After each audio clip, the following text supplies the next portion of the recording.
Alright guys, so ngayon ang topic natin is about React syntax. So ano nga ba yung React syntax? Ano yung mga syntax na ginagamit dito sa React? So unang-una kailangan natin tandaan na kapag gumagamit tayo ng React, so ang nilalagay natin na file extension yung .jsx. So pwede rin naman .js basta nire-return natin yung file na yun as component. So ganun nire-read ni React yung ating file. So, alam niya kung component yan at alam niya rin kung module lang yan. So, katulad nitong app.jsx, yan. So, kung makikita nyo, meron tayo ditong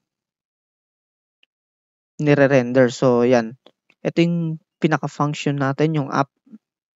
Yan. And then, ito yung ating export. So, in-export natin siya, syempre.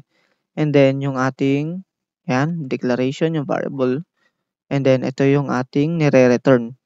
So, yung nire-return nito is yung ating component. So, ibig sabihin, pag nag-return tayo dito sa ating main component or main function natin as React component, so, alam niya na kapag nag-return ka dito is component. Yan. So, dapat sa loob ng main function natin. So, ganun yung syntax ni React. So, ito yung mga tatandaan natin kapag nagre-react tayo. So, kung makikita nyo sa screen dyan, yung pagkakaiba ni HTML at saka ni React sa syntax. Then, ito, ayan yan, sabi ko, meron tayong 3 parts lang na kailangan tandaan kapag nag-create tayo ng component. So, bali ito yan. So, ito yung una, yung function natin. So, pag-create ng function, so, una yan tatandaan natin. Pag-create ng function, dapat alam din natin. And then, syempre, meron tayo dong return statement. So, doon natin nire-return kasi yung pinaka HTML natin o yung nire-render natin na elements doon. Yan.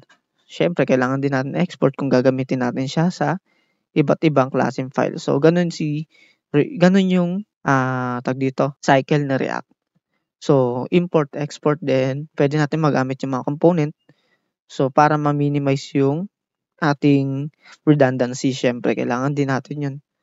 Yung rules na do not repeat yourself o yung dry. So, yun lang yung ngayon.